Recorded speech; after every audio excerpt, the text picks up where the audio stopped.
Hello my dear student, आज आप लोग का फिर से शिक्षा विकल्प चैनल पर स्वागत है। मैं रितेश मिश्रा आज आप लोग के सामने, जैसा कि आप लोग मेरे थंबनेल में देख चुके होंगे कि आज का जो मेरा टॉपिक है तरंग के बारे में समझेंगे। क्या होता है वेव, इसको बहुत बेहतरीन ढंग से समझेंगे। तो उसके बाद तरंग के प्रकार को समझेंगे, उसके बाद आवृत्ति क्या होता है, आयाम क्या होता है, तरंग दैर्ध्य क्या होता है, इन सब टॉपिक पर हम लोग बहुत बेहतरीन ढंग से समझेंगे। और मैं आपसे वारंटी और गारंटी दोनों देता हूँ कि यदि आप पूरा 100% वीडियो देख लिए तो आपको फिक्स है, समझ में आएगा ही आएगा। ये जो भी मेरा वीडियो होने वाला है 5-10 मिनट का, इसको आप लोग पूरा पहले 100% वॉच करिए। तो देखिए, तो हमारे मन में सबसे पहले आता है तरंग आता है। तो पहले वीडियो को आप लोग एंड करके आप एक कंकड़ को लीजिए और अपने आसपास के तालाब में जाकर फेंक दीजिए। पहला काम करिए। यदि आपको दिक्कत है, नहीं फेंके हैं कभी जीवन में तालाब में कंकड़, तो वीडियो को पहले ब्रेक करके आप लोग जाइए तालाब के पास एक कंकड़ फेंक दीजिए। उसके बाद देखिए, और जब फेंके होंगे तो वीडियो को आप लोग पहले वॉच करिए। तो देखिए, जैसे जो तरंग होता है, पहले मैं डिफिनेशन क्या लिखा हूँ उसको पहले बता देता हूँ। देखिए, तरंग क्या होता है। तरंग किसी माध्यम में उत्पन्न विक्षोभ यानी खलबली है। क्या है? खलबली है, जो कणों की स्थिति को बिना बदले, यानी जो कण होते हैं उसके स्थिति को बिना बदले निश्चित चाल से आगे बढ़ता है। नहीं समझ में आया? फिर से देखिए, तरंग किसी माध्यम में उत्पन्न विक्षोभ यानी वह खलबली है जो कणों के स्थिति को बिना बदले, यानी जो कण होते हैं उसके स्थिति को बिना बदले निश्चित चाल से आगे बढ़ता रहता है। अब सोचोगे यार ये भी नहीं समझ में आया। जैसे समझिए 10 लोग ऐसे से खड़े हो गए हैं, मैं भी अपने स्थान पर खड़ा रहूं, वो भी अपने स्थान पर खड़ा रहे, वो भी हमें अपने स्थान पर खड़ा रहे, ऐसे 10 लोग 20 लोग खड़े हो गए और हमें उस पॉइंट से और उस पॉइंट तक किसी सामान को पार्सल करना है, यानी पार्सल का मतलब तो भेजना है। तो हम अपने स्थिति को नहीं बदलेंगे। वो उसको देगा, वो उसको देगा, वो उसको देगा, वो उसको देगा, वो उसको देगा। इस प्रकार से जो होगा या जो वस्तु होगा वो एक स्थान से दूसरे स्थान चला जाएगा और हम लोग अपना स्थिति नहीं बदलेंगे। यानी कहने का मतलब ये है कि कण अपना स्थिति नहीं बदलता है, लेकिन जो विक्षोभ उत्पन्न हुआ है, जो उसमें जो चाहे जो हो, उसमें जो खलबली उत्पन्न हुआ है, जो उसमें डिस्टर्बेंस उत्पन्न हुआ है, वो अनिश्चित चाल से आगे बढ़ता रहता है। उसको कहते हैं तरंग। अब भी नहीं समझ में आया? नहीं आया? कमेंट बॉक्स में बताइए, तो बताएंगे तब बताएंगे आपको दवा। अब भी नहीं समझ में आया होगा, लेकिन अब हम आगे बढ़ते हैं। तो देखिए, तरंग 2 प्रकार के होते हैं। कितने प्रकार के होते हैं? तरंग 2 प्रकार के होते हैं। 2। आपको कितने आँख है? 2 आँख है ना, तो उसी प्रकार से तरंग को कितनी आँखें होती हैं? 2 होते हैं। तो यहाँ पर पहला आपका तरंग होता है अनुप्रस्थ तरंगे, दूसरा होता है अनुदैर्ध्य तरंगे। क्या होता है?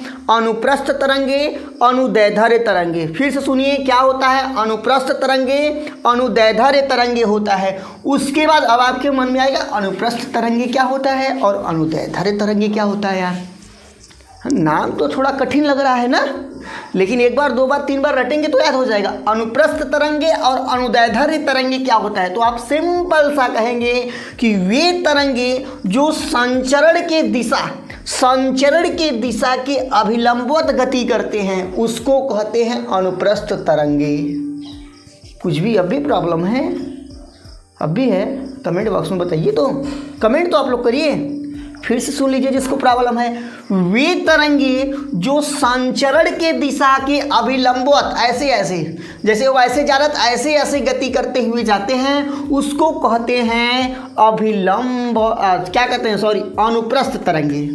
क्या कहते हैं? अनुप्रस्थ तरंगे। यानी वे तरंगे जो संचरण के दिशा के अभिलंबवत गति करते हैं उनको कहते हैं अनुप्रस्थ तरंगे। जो यहाँ पर डायग्राम के रूप में आपको बताया गया है।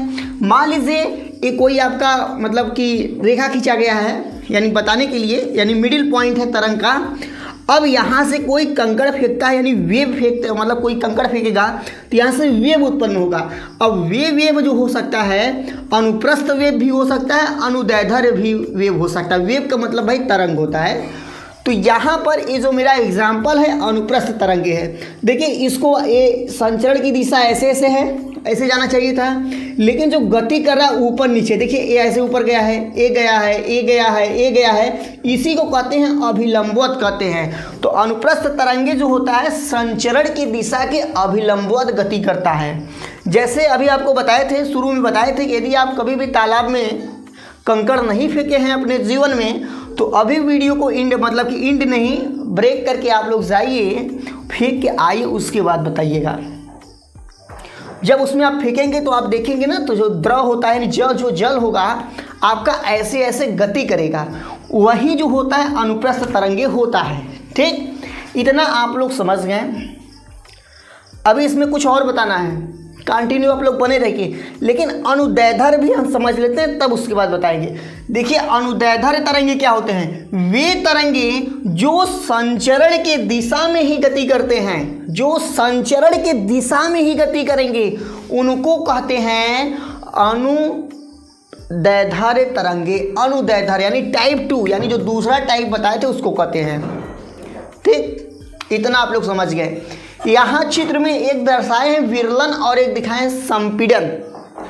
जैसे ना अब आपके मन में आएगा इसका एग्जाम्पल क्या है सर जी, इसको तो बता दिए कि यदि हम पानी में या तालाब में कोई कंकड़ फेंकेंगे तो थोड़ा सा द्रव हमें ऐसे से हिलता जुलता लग रहता है, इसका एग्जाम्पल बता दिए हैं। लेकिन जो आपका अनुदैर्ध्य तरंगे होता है, इसका क्या होता है? तो देखिए अनुदैर्ध्य तरंगे जो होता है ना, जैसे स्प्रिंग को ऐसे तानेंगे, स्प्रिंग को जब ऐसे आप तानेंगे खींचेंगे, तो स्प्रिंग ऐसे से थोड़ी नहीं गति करेगा कि ऐसे से गति करता है। कभी स्प्रिंग को भी खींचे होंगे ना, तो ऐसे से थोड़ी नहीं गति करता है। एक तरह से देखिए ऐसे ऐसे ऐसे ऐसे सिकुड़ेगा, थोड़ा थोड़ा सिकुड़ेगा, यानी फिर कहीं क्या होगा पता है? फिर थोड़ा जो सिकुड़ने का स्टाइल होगा उसका दूर दूर सिकुड़ेगा, फिर क्या होगा कुछ देर बाद फिर पास पास सिकुड़ेगा, फिर कुछ देर बाद क्या होगा फिर दूर दूर सिकुड़ेगा। जब कोई सिकुड़न उसके अंदर जब पास पास हो जाता है उसको कहते हैं संपीड़न। क्या कहते हैं? संपीड़न। जो ये संपीड़न किसमें होता है? संपीड़न जो होगा आपका अनुदैर्ध्य तरंगे में होगा। संपीड़न किसमें होगा? अनुदैर्ध्य तरंगे में होगा।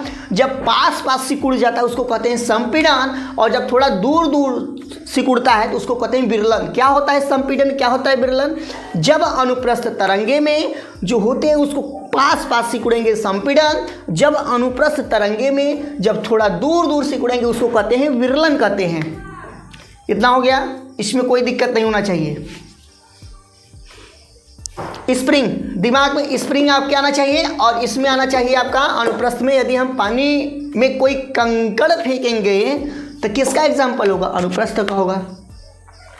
लेकिन एक थोड़ा सा इसमें मैटर रहता है पानी वाले एग्जाम्पल में। वो मैटर क्या है? देखिए हम लोग कंकड़ फेंक दिए, बाहर से देखेंगे लगता है, लेकिन अंदर से नहीं हिलता है, अंदर नहीं हिलेगा, बस केवल बाहर हिलता है। यानी कहना, जैसे हम पानी का एग्जाम्पल देंगे ना तो उसमें बताएंगे सतह पर, जो सतह पर तरंगे हमें दिखाई देती है वो तरंगे कैसी होती है? अनुप्रस्थ होती है। लेकिन जो अंदर तरंगे होगा वो कैसा तरंग होगा? उस क्या होगा आपका? अनुदैर्ध्य तरंगे होगा। ये भी ध्यान दीजिए, थोड़ा सा डिफरेंस जान लीजिए इसमें। अनुप्रस्थ और अनुदैर्ध्य में सबसे पहले अनुप्रस्थ तरंगे होते हैं स्पेशल माध्यम के लिए आवश्यकता होते हैं। अनुप्रस्थ तरंगे स्पेशल माध्यम के लिए आवश्यकता होते हैं। लेकिन जो अनुदैर्ध्य तरंगे होते हैं, अनुदैर्ध्य तरंगे होते हैं, ये जो होता है ठोस द्रव गैस तीनों में से आ सकता है। जैसे ये बोर्ड क्या है, ठोस है कि द्रव है? बताइए बोर्ड क्या है, बताइए ठोस है कि द्रव है? ठोस है। यदि मैं इस पर ऐसे से ठोक दिया यानी इससे क्या निकला? ध्वनि निकला। और जब ये ध्वनि निकला यानी हम लोग इसको कहते हैं, ये जो होगा इसको कहते हैं अनुदैर्ध्य तरंगे। जो ध्वनि होता है आपका अनुदैर्ध्य तरंगे होता है। इतना भी आप लोग दिमाग में नोट कर लीजिएगा। और इसमें स्पेशल होता है, अब बोर्ड मेरा ऐसे से थोड़ी नहीं गति करेगा कि करेगा, तो इतना आप लोग समझ गए। अब इसके आते हैं मेन मुद्दा पर। क्या है इसमें जो आप लोग को बहुत पूछता है, जितना कहें उतना ज़्यादा पूछता है, बहुत परेशान करता है। किसी भी क्लास में आप रहेंगे 6, 7, 8, 9, 10, 11, 12, आगे भी कोई भी ग्रेजुएशन कर रहे हैं, कुछ भी कर रहे होंगे तो आता है। 4 हम टॉपिक लेकर आए हैं, इससे माध्यम समझाएंगे।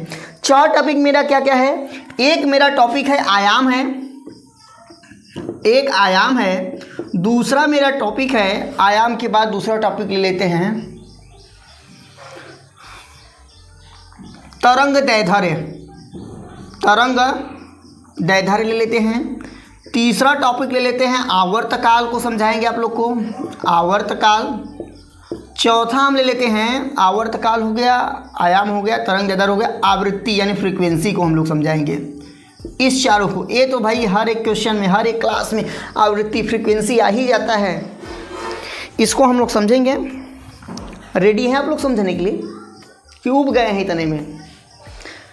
तो देखिए आयाम जो होता है, देखिए आयाम को मैं डिफिनेशन लिखने नहीं जा रहा हूँ, बस डायग्राम को देखिए दिमाग में फिट।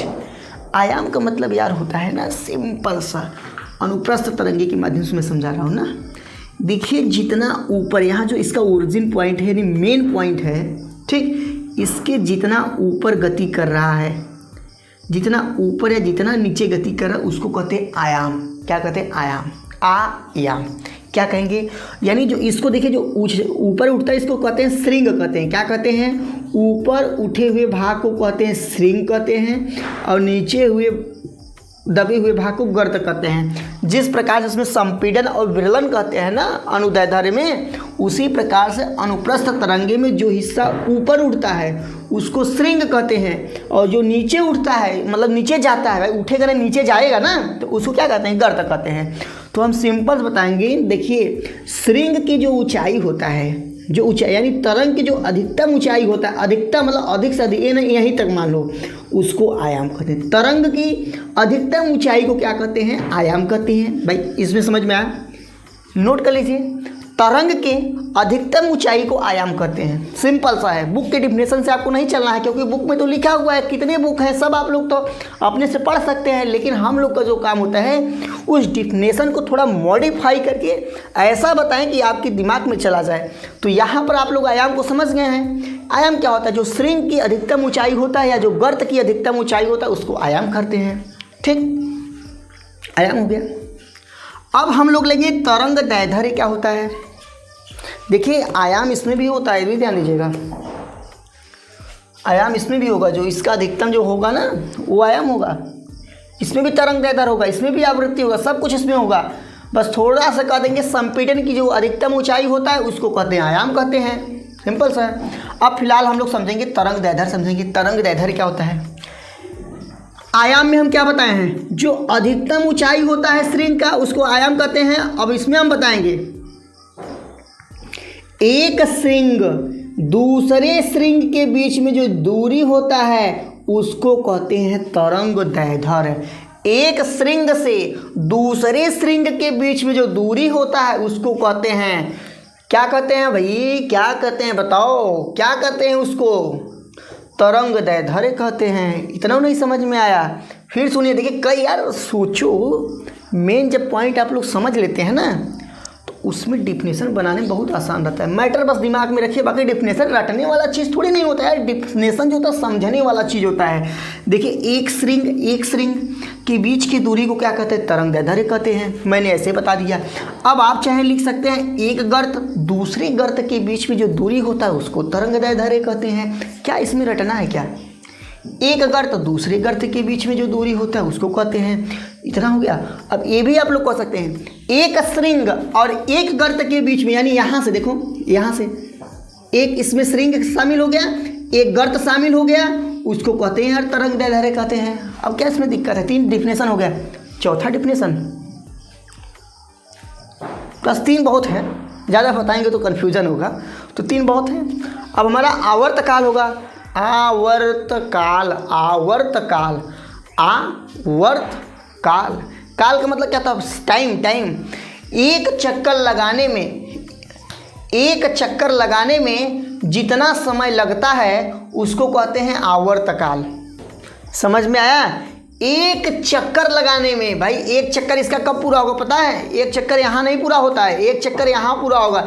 यानी एक चक्कर एक बार श्रृंग वाला भी कवर कर ले और एक वाला गर्त वाला समय कवर कर लेगा, उसको कहते हैं आवर्तकाल। यानी एक चक्कर में तरंग को एक बार श्रृंग वाला टारगेट कर ले और एक बार गर्त वाला टारगेट कर लेगा, उसको कहते हैं क्या कहेंगे? आवर्तकाल कहेंगे। ठीक, अब हम समझेंगे आवृत्ति क्या होता है, फ्रीक्वेंसी क्या होता है। फ्रीक्वेंसी, आवृत्ति क्या होता है? तो जो आवृत्ति होता है, यहाँ पर आवृत्ति होता है आपका 1 सेकंड में 1 सेकंड में जितना चक्कर लगा रही है उसको कहते हैं आवृत्ति। 1 सेकंड में जितना चक्कर लगाएगी, यानी हम लोग लिख सकते हैं 1 सेकंड 1/t लिख सकते हैं, 1/t लिख सकते हैं, यानी एक चक्कर में लगाई गई